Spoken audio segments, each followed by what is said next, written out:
नमस्कार, TV 27 news के इस खास कार्यक्रम मुद्दे की बात में आपका स्वागत है। मैं हूं आपके साथ आलोक द्विवेदी। यूपी के सीएम योगी आदित्यनाथ ने मथुरा और संभल को लेकर एक बार फिर से हुंकार भरी है। मथुरा को लेकर पूछे गए एक सवाल के जवाब में योगी ने कहा कि हम वहां कोर्ट के फैसले का ही इंतजार कर रहे हैं, अन्यथा वहां क्या नहीं हो गया होता। वहीं संभल के मामले पर उन्होंने कहा कि संभल एक सच्चाई है कि जहां हिंदुओं की संख्या कम होती है वहां उनके साथ क्या सलूक किया जाता है। योगी ने कहा कि 100 हिंदू परिवारों के बीच एक मुस्लिम परिवार सुरक्षित रहता है, लेकिन 100 मुस्लिम परिवारों के बीच 50 हिंदू परिवार भी सुरक्षित नहीं रह सकते। बांग्लादेश इसका ताजा उदाहरण है और इससे पहले पाकिस्तान उदाहरण है। यूपी में 2017 से पहले जो दंगा होता था उसमें हिंदू के घर भी जलते थे और मुसलमान के घर भी जलते थे, लेकिन अब दोनों सुरक्षित हैं, क्योंकि जहां हिंदू सुरक्षित रहेगा वहां मुसलमान भी सुरक्षित रहेगा। लगता है सीएम योगी की ये तेवर समाजवादी पार्टी को नागवार लग रहे हैं। एसपी प्रमुख अखिलेश यादव ने पहले तो कहा कि ये योगी की विदाई की भाषा है, फिर कहा कि उनकी कुर्सी डगमगा रही है, फिर उन्होंने बीजेपी से सवाल पूछा कि वो इतिहास के पन्ने क्यों पलटती है। अखिलेश जी शायद भूल गए कि गलत सलत इतिहास के पन्ने तो उनकी पार्टी के नेताओं ने ही पलटना शुरू किया था। महाराष्ट्र में एसपी विधायक अबू आजमी ने औरंगजेब पर विवादित बयान देकर मुद्दे को हवा दी थी, तो राज्यसभा में एसपी सांसद रामजी लाल सुमन ने राणा सांगा पर गलत बयानी की थी। राणा सांगा के मामले को लेकर करणी सेना ने आगरा में रामजी लाल सुमन के घर पर धावा बोल दिया, जमकर तोड़फोड़ की और पुलिस के हस्तक्षेप के बाद उपद्रव कर रहे करणी सेना पर काबू पाया जा सका। डिंपल यादव ने सूबे में कानून व्यवस्था को लेकर सवाल उठा दिए, तो अखिलेश जी ने कहा कि उनकी पार्टी किसी भी समुदाय का अपमान नहीं करती। अब समझ में यह नहीं आ रहा है कि राणा सांगा को गद्दार बताना सम्मान है या अपमान। कर्नाटक में मुस्लिम आरक्षण को लेकर एक सवाल का जवाब देते हुए अखिलेश यादव कह गए कि धर्म के आधार पर आरक्षण संविधान के खिलाफ है। यहां उन्होंने कांग्रेस से अलग लाइन ले ली, जबकि एसपी खुद मुस्लिम आरक्षण की हिमायती रही है। अब कन्नौज का ताजा मामला यह है कि अखिलेश यादव ने कह दिया कि इस सरकार को दुर्गंध पसंद है, इसलिए वो गौशालाएं बनवा रही है, और हमें सुगंध पसंद है, इसलिए हम इत्र पार्क बनवाते हैं। अब एक यादव ही जब गाय और गौशाला को दुर्गंध कहे तो इसे क्या कहेंगे। जाहिर है कि मुद्दा भी तूल पकड़ रहा है। ऐसे में मुद्दे की बात में सवाल यह है कि क्या गाय पालने को या गौशाला को दुर्गंध कहना अखिलेश यादव के लिए शोभनीय है? क्या गौशाला को दुर्गंध कहना हिंदुओं की भावनाओं को चोट पहुंचाना नहीं है? क्या एसपी नेताओं ने औरंगजेब और राणा सांगा को लेकर गलत बयानी नहीं की है? क्या सीएम योगी का मुसलमानों को सुरक्षित कहना अखिलेश यादव को पसंद नहीं आ रहा? क्या हिंदुओं को अपने धार्मिक स्थलों को वापस लेने का अधिकार नहीं है? ये तमाम सवाल जिनका जवाब अपनी चर्चा में तलाशेंगे। हमारे साथ कई खास मेहमान भी जुड़ेंगे और हमारे साथ फिलहाल समाजवादी पार्टी प्रवक्ता राकेश अहिर जी जुड़ गए हैं। राकेश अहिर जी, आपका बहुत बहुत स्वागत करूंगा इस चर्चा में शामिल होने के लिए। राकेश जी, अखिलेश यादव जो खुद भी एक गोपालक यादव समुदाय से आते हैं, उनका ये कहना गौशाला बनाना दुर्गंध पसंद लोगों का काम है, क्या ये उचित है बयान उनका? मैं कह रहा हूं कि सबसे पहले आपके दर्शकों को बधाई देता हूं। आवाज मिल रही है हमारी? जी बिल्कुल राकेश जी। मैं कह रहा हूं कि हिंदू से जोड़ के या मुसलमान से जोड़ के गाय के नजरियों को मत देखा जाए। गाय का अगर सबसे बड़ा तस्कर कौन है, मैं कह रहा हूं भारतीय जनता पार्टी के लोग हैं। अगर ठीक से जांच करा लिया जाए तो सबसे ज्यादा बूचड़ खाने भारतीय जनता पार्टी के सहयोगी के हैं। और भाजपा अगर इतनी गाय की मसीहा है या इतनी गाय माता को वो मानती है, तो आपने देखा होगा कि इलेक्ट्रल बॉन्ड के थ्रू चंदा लेने में कौन लिया था? चंदा तो भारतीय जनता पार्टी के लोगों ने ही लिया था। ये दो मुहा, इनके दो मुंह हैं। ये एक तरफ तो गाय को माता कहेंगे, दूसरी तरफ उन्हें कसाई खाने में कटवाने वाले कंपनी से पैसा लेंगे। ये तरीका नहीं चलेगा। और दूसरी बात यह है कि गाय पे राजनीति करने का विषय नहीं है कि गाय राजनीति का विषय है। मैं कह रहा हूं विषय यह है कि कैसे गन्ना मूल्य किसानों को बढ़ाया जाए। जो 400 रुपया गन्ना किसानों को देने का आपने वादा किया था, आपके 8 साल का सरकार हो गई। 11-12 साल आपकी दिल्ली की सरकार है, डबल इंजन की सरकार है। आप अब तक किसानों को 400 गन्ना मूल्य क्यों नहीं मिला? आप कितने हॉस्पिटल बनाए, कितने आप अस्पताल बनाए, कितने आप विश्वविद्यालय बनाए, स्कूल बनाए? सवाल ये है। तो भारतीय जनता पार्टी जो अपने तो मूल अखिलेश जी सवाल ने जो है, कहा ठीक कहा, गौशाला को लेकर जो कहा ठीक कहा। मैं कह रहा हूं ये भी रिपोर्ट आप एक सर्वे करा लीजिए और आप देखिएगा कि गौशाला का जो मानक है, क्या 32 रुपया जो गौशाला में, कौन बताइए कि कौन खाना खिला सकता है एक गाय को 32 रुपए में? मैं कह रहा हूं आपका सरकार है, आप इतने गाय के हिमायती हैं, तो आप दिल खोल के उनको, तमाम ऐसे वीडियो आते हैं, तमाम आप भी देखते होंगे सोशल मीडिया पे तैरते हैं वीडियो कि गाय को कैसे बिना खाए वो मर रही है, तड़प तड़प के गौशालाओं में मर रही है। तब आपका फिर गौ प्रेम कहाँ है? ठीक है राकेश जी, आपके पास आऊंगा। हमारे साथ राकेश पोद्दार जी भी, बीजेपी प्रवक्ता, वो भी जुड़ गए हैं हमारे साथ, और हाजी नजीम साहब मुस्लिम स्कॉलर हैं, वो भी जुड़ गए हैं। आप दोनों मेहमानों का बहुत बहुत स्वागत करूंगा। और राकेश पोद्दार जी, समाजवादी पार्टी ही नहीं बल्कि संपूर्ण विपक्ष आप पर एक ही आरोप लगाता है कि आप हिंदू और मुसलमान की राजनीति करते हैं। देखिए, हिंदू और मुसलमान की राजनीति हम लोग नहीं करते हैं, हम लोग राज धर्म को पालन करते हैं, पहला नंबर। दूसरा बात, आज हिंदू और मुसलमान की आप बात कर रहे हैं, तो मैं कहना चाहता हूँ कि तमिलनाडु के अंदर एक जिला है जिसका नाम है पेरंबलूर, ग्राम है करतूत गांव, और 2011 और 12 मुस्लिम लोगों ने हिंदुओं को पवित्र यात्रा, शोभा यात्रा का रोकने का काम किया। मद्रास हाई कोर्ट ने फटकार लगाया पहला। फिर मैं आपको 2016 की बात करता हूं, तिरुचिरापल्ली, उस समय के chief justice Madras high court के कृपाकरण बेलू मुरुगन थे। उन्होंने कहा कि तौहीद जमात ने ऐलान किया था कि मूर्ति पूजा की रैली शरिया के खिलाफ है, और मुस्लिम नेता अब्दुल रहीम ने इस पर रोक लगाने का काम किया, और इसका याचिकाकर्ता ने स्पष्ट रूप से कहा तौहीद जमात के कि हिंदुओं को यहाँ पे रैली और मंदिर जाना बंद किया जाए। फिर मैं आता हूँ 2018 की बात करता हूँ, मुस्लिम याचिकाकर्ता मोहम्मद फिरोज खान ने याचिका लगाई, जिला था पेरू गुलम गांव बोम्बी नायक पट्टी, जहां पे दलित का शव निकल रहा था और दलित के शव को मंदिर में मत दिखाने के लिए ले जाया गया था। उसने मुसलमान पक्षों ने उस मंदिर को ध्वस्त कर दिया था। ये सब डाटा है। मद्रास हाई कोर्ट ने फटकार लगाने का काम किया। मैंने जज साहब का भी नाम बताई। आप बताइए हिंदू और मुसलमान कौन कर रहा है? और बार बार धर्म के नाम पर देश का बंटवारा किसने किया? जवाहरलाल नेहरू जी ने ही किया। सबको पता है 1951 में धर्म के नाम हिंदू और मुसलमान को बांटा गया, हिंदुस्तान और पाकिस्तान किया गया, शिक्षा पद्धति को, हिंदू और मुसलमान की शिक्षा पद्धति को बदलने का काम किया, और यहाँ तक रंग को बदलने का काम किया। किसने किया? इन लोगों ने किया। आज अखिलेश जी को औरंगजेब अच्छे लगते हैं। ठीक है राकेश जी आपके पास आऊंगा। हमारे साथ स्वामी चक्रपाणी महाराज जी भी जुड़ गए हैं। आपका भी बहुत बहुत स्वागत करूंगा इस चर्चा में शामिल होने के लिए। स्वामी जी, हमारे साथ मुस्लिम स्कॉलर हाजी नाजिम साहब, वो भी लगातार बने हुए हैं। हाजी नाजिम साहब, योगी जी ने कहा है कि 100 मुस्लिमों के बीच में 50 हिंदू परिवार सुरक्षित नहीं रह सकते हैं। आप सीएम योगी के इस बयान से इत्तेफाक रखते हैं? हाँ, मेरी आवाज आप तक आ रही है? मेरी आवाज सुन रहे हैं सर? आपको मेरी आवाज आ रही है? हाँ, मैं आपकी आवाज सुन रहा हूँ। मेरी आवाज आप सुन रहे हैं? बिल्कुल। आपने मेरा सवाल सुना? हाँ, मैंने आपका सवाल सुना। देखिए, अब जिस तरीके से सूबे के वजीर आला अगर इस बात को कह रहे तो मुझे बड़ा अचंभा होगा। भारत के अंदर देखिए, हिंदू भाई भी सुरक्षित है, मुस्लिम भाई भी सुरक्षित है।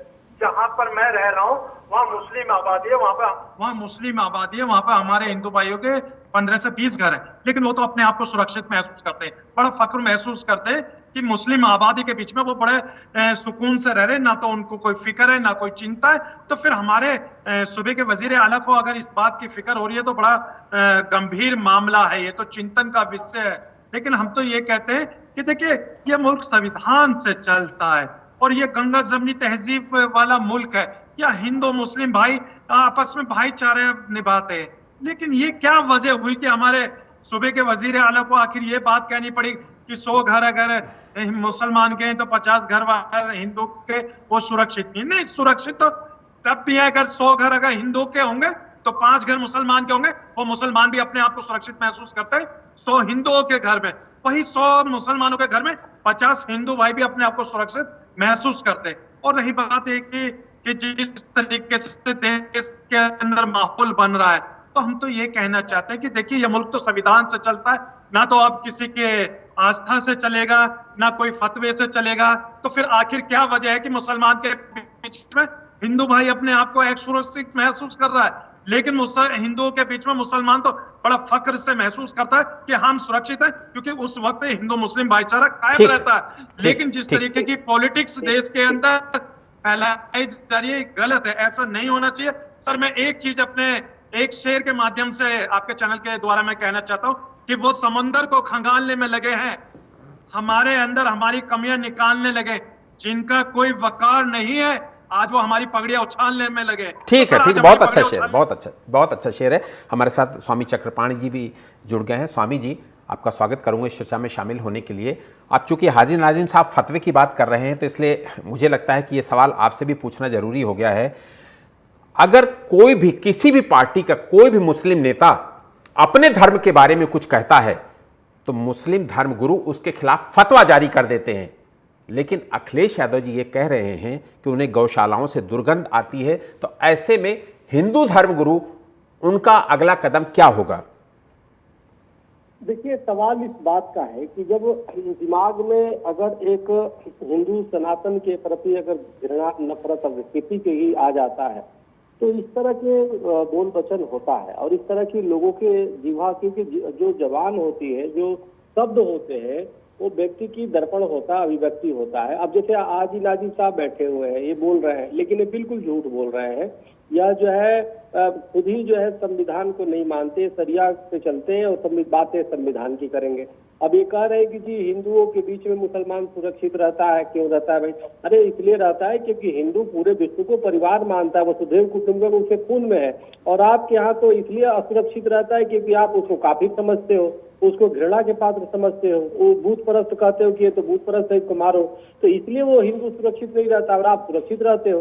तो हमारे यहाँ तो गुरुकुलों में से लेकर के हर विद्यालय में बचपन से माँ बाप संस्कार दे दिया कि सब पूरा विश्व परिवार है। आप क्या सिखा दिया कि नहीं हम ही सब जो है ईमान पे है, बाकी तो सब गलत लोग हैं, ये तो जो है मूर्ति की पूजा करते हैं। तो ये अंतर सोच की है, हम पूरे विश्व को परिवार मानते, आप नहीं मानते। दूसरी उसी प्रकार से राजनीतिक पार्टियों की हाल है, चाहे अखिलेश यादव जी हो, चाहे और ममता बनर्जी जी हो, चाहे राहुल गांधी जी हो, चाहे स्टालिन हो। आप देखिए स्टालिन 2 ने किस प्रकार से सनातन के खिलाफ बयान दिया। उन्होंने तो मलेरिया फलेरिया और कोरोना तक बता दिया कि सनातन धर्म क्या है, और अनेक चीजें जो है उस पर टिप्पणी किया। लेकिन जहां तक बात है, आपने अभी पूछा प्रश्न कि भाई इनके खिलाफ क्यों नहीं फतवा जारी होता। सवाल ये है कि हिंदू अब करे क्या? हिंदू तो सिर्फ चुनावों में उनको औकात दिखा देता है, और चुनावों में जितना हो सके, इसी कारण है कि बीजेपी प्रचंड बहुमत की हर जगह सरकार जीतती है, क्योंकि वो कम से कम हिंदुओं का अपमान नहीं करते बीजेपी। लेकिन दूसरी पार्टियां जो अपमान करती है, उसको समय के साथ उसको औकात पे ला देती है कि तुम मुस्लिम तुष्टीकरण करोगे तो तुम्हें छोड़ेंगे नहीं। दूसरी बात ये है, हम चाहते हैं न्याय सम्मत बात। दूसरी बात ये है कि आप देखिए कि जब जहां तक मुस्लिमों की बात आपने कहा कि जी मुस्लिम संस्थाएं या मौलाना फतवा जारी कर देते हैं, इनके यहाँ भी फतवा किसकी जारी होता है? अगर कोई मुस्लिम बेटी या बहन जो है किसी हिंदू से विवाह कर ले, या कोई गणेश जी की प्रतिमा पे आरती कर ले, पूजा कर ले, कोई मंदिर में चला जाए, तो इनके संस्थानें जो है तुरंत फतवा जारी कर देते हैं उसके खिलाफ, इस्लाम इनका खतरे में आ जाता है।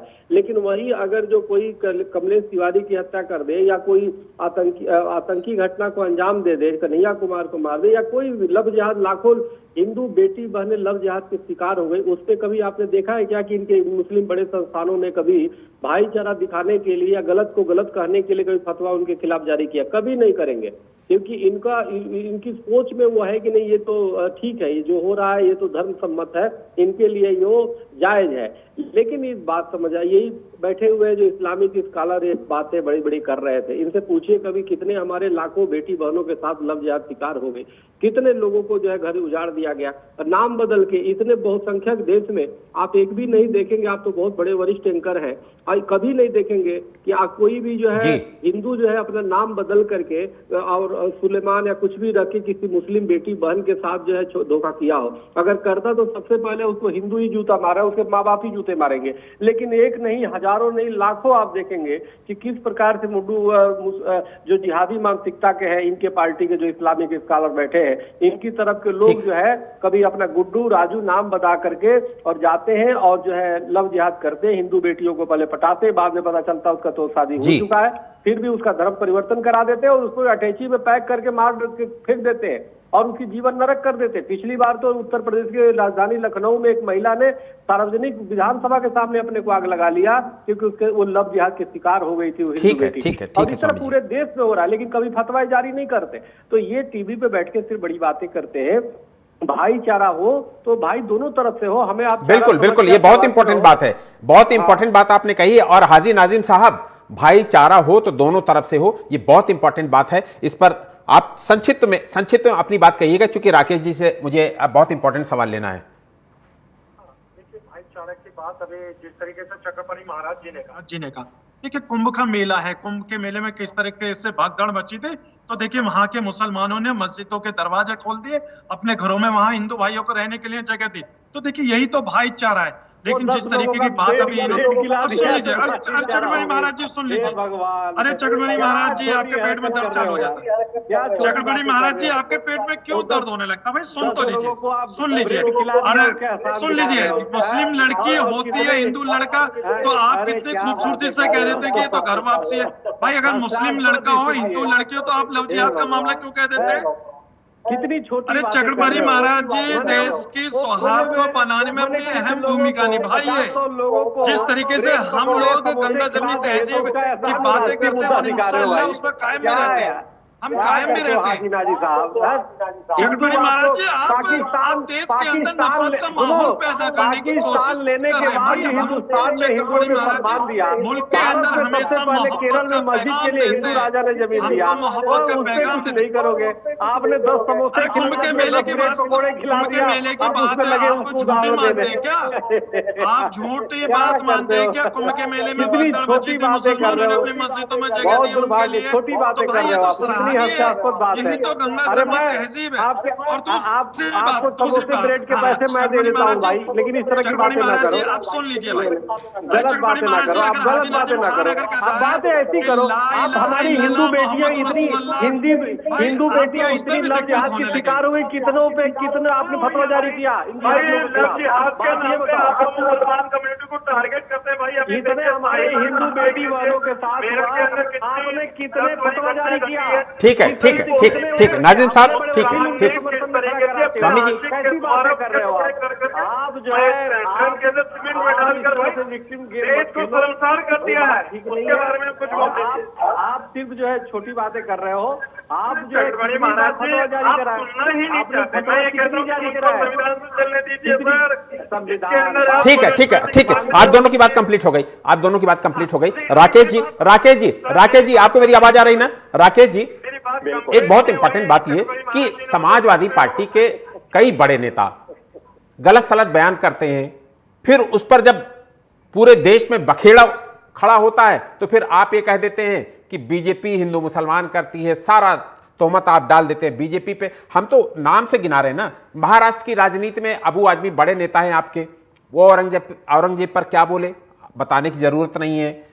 रामजी लाल सुमन बड़े नेता हैं आपके, वो राणा सांगर पर क्या बोले बताने की जरूरत नहीं है।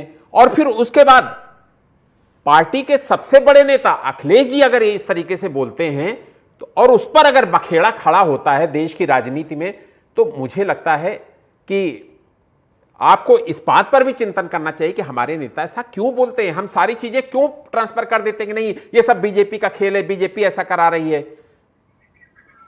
मैं कह रहा हूं, आपके प्रश्न हो गए जी। मैं कह रहा हूं कि भारतीय जनता पार्टी के मुख्यमंत्री योगी आदित्यनाथ अब एआई का जमाना आ गया है और सोशल मीडिया का जमाना आ गया है। आप सर्च करके देख लीजिए, सबसे ज्यादा अपने भाषण में औरंगजेब और बाबर का अगर कोई नाम लेने लिया है तो उसका नाम है आदित्य योगीनाथ, पहली चीज। दूसरी चीज, अगर इतिहास में जो लिखा है, अगर इतिहास पे पढ़ने आप देखिए, इतिहास हमेशा दो तरफा तलवार की तरह होती है। उसकी अच्छाइयां भी होती है, उसकी बुराइयां भी होती है, क्योंकि वो शासन और शासक कोई भी रहा हो, जितने भी शासक आए उनकी अच्छाइयां भी होती हैं, बुराइयां भी होती हैं। तो अगर जब आप उनकी अच्छाइयां देखेंगे तो उनकी बुराइयां भी तो साथ में आपको नजर आनी चाहिए, पहली चीज। दूसरी चीज, अभी जो स्वामी जी कह रहे थे कि अखिलेश जी गाय के ये वो, मैं कह रहा हूं कि अभी हाल ही में 1 महीना नहीं हुआ, एक शंकराचार्य ने हर पार्टी के दफ्तर दिल्ली में गए, गौ सेवा आंदोलन किए। आप वरिष्ठ एंकर हैं, आपको पता है। मैं कह रहा हूं भारतीय जनता पार्टी गाय काटने के लिए क्यों अभी तक समर्थन नहीं दिया और क्यों कार्यालय पे नहीं मिला?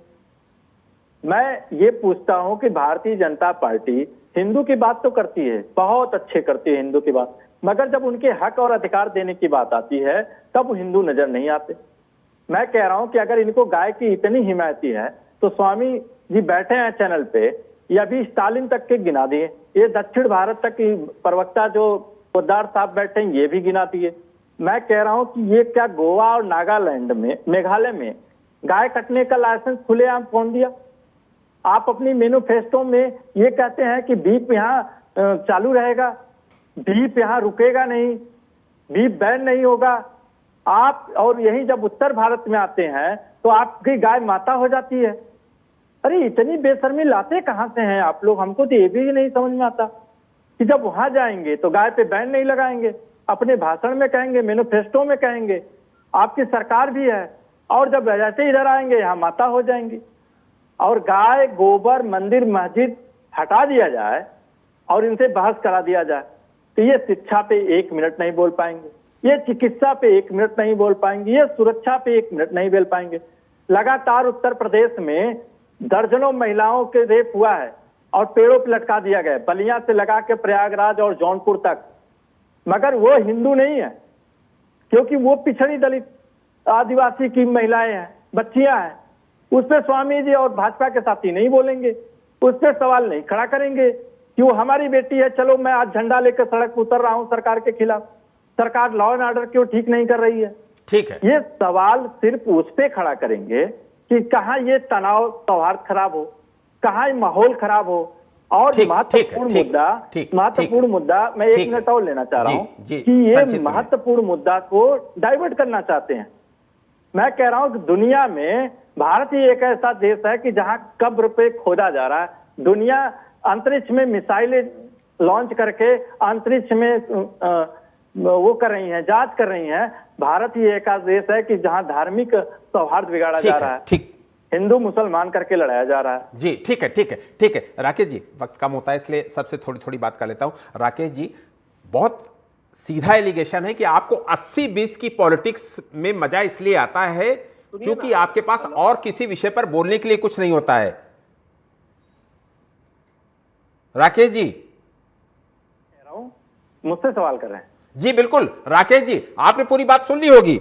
राकेश जी, मैं कह रहा हूं कि भारतीय संविधान में 80-20 का है ही नहीं, और समाजवादी पार्टी का भी 80-20 का राजनीति। अरे पोद्दार साहब, वो दरअसल आज दोनों का नाम एक है, पोद्दार साहब, राकेश पोद्दार जी, जो राकेश अहिर जी ने सवाल खड़ा किया उसका जवाब आप ही दे दीजिए। और उनका सीधा सवाल यही है कि आपको 80-20 की पॉलिटिक्स का में आपको इसलिए फायदा दिखता है, इसलिए आप वही हिंदू मुसलमान की राजनीति करते हैं। ये राकेश अहिर जी ने राकेश पोद्दार जी के लिए जो सवाल खड़ा किया है वो पोद्दार जी ही सवाल का जवाब दें। ये गोवा और नागालैंड मेघालय का भी स्पष्टीकरण बताएं। पोद्दार जी, आपको आवाज आ रही ना? किया जाएगा तभी ना हो तो भाई साहब हमारे शुरू हो जाते हैं। सुनिए जी, सुनिए पहले। योगी आदित्यनाथ चाहे देश के प्रधानमंत्री अपना राज धर्म निभा रहे हैं, हमेशा हम लोग सबका साथ, सबका विकास, सबके विश्वास के साथ भारत आगे बढ़ रहा है और उत्तर प्रदेश विकसित हो रहा है। रही बात, इन्होंने शिक्षा की बात कही, उत्तर प्रदेश में शिक्षा का सुधार हुआ, स्वास्थ्य का सुधार हुआ, और हम लोगों ने सुधार करके दिखाया है और जनता का आशीर्वाद लगातार मिल रहा है। अगर हम लोग ने काम नहीं किया होता, आपके चैनल पे कह रहा हूँ, अगर हम लोगों ने काम नहीं किया होता तो 2017 का चुनाव हो, 2022 का चुनाव हो, 2024 का चुनाव हो, चाहे 2019 का चुनाव हो, 4 चुनाव उत्तर प्रदेश में हुए, जनता ने इनको नकार दिया। फिर इन्होंने संविधान को विरोध करते हुए उत्तर प्रदेश में लोकसभा के चुनाव में भ्रमित किया। फिर भी 10 सीटों पे विधानसभा का चुनाव हुआ जहां पे हम लोग ने मिल्कीपुर 1.25 लाख वोटों से जीतने का काम किया। तो जनता जानती है कि काम को कौन कर रहे हैं। समाजवादी पार्टी को सिर्फ औरंगजेब दिखता है। अरे औरंगजेब के अंदर आपको अच्छाई दिख रहा है। आपने कहा अभी चैनल पे कि हमको अच्छाई दिखता है। जिस व्यक्ति ने 2000 मंदिर को तोड़ने का काम किया, गुरु गोविंद सिंह सिंह को शहीद कर दिया। मैं कह रहा हूँ कि हमारे आदर्श औरंगजेब और बाबर नहीं है, ये आपके हो सकते हैं। आप मगर झूठ क्यों बोल रहे हैं? 55 लाख उत्तर प्रदेश में कर्ज था, अब बढ़कर 2 लाख हो गए कर्ज उत्तर प्रदेश में। आपके प्रश्नों का और उत्तर प्रदेश में अपने ही हाथों से अपनी पीठ को थपथपा रहे हैं। पदार्थ जी, आपने जो नंगा नाच किया मिल्कीपुर में, वो पूरा दुनिया ने देखा। अगर वो नंगा नाच न करते तो आप कितनी बुरी तरह हारते, ये अयोध्या ने जनता ने दिखा दिया 24 में। और अयोध्या में नहीं, जितने धार्मिक स्थल पूरे देश में थे सबने आपको सबक सिखा दिया। कोई अयोध्या ही नहीं, पूरे देश में जितने धार्मिक स्थल की सीटें थी सबने आपको सबक सिखा दिया। आपके पास, मैं तो कह रहा हूँ आपके पास जवाब नहीं है, केवल बस आप झूठ परोसने वाले लोग हैं। मैं क्या जवाब, मैं कह रहा हूँ नागालैंड, गोवा, ठीक है, ठीक है, ठीक।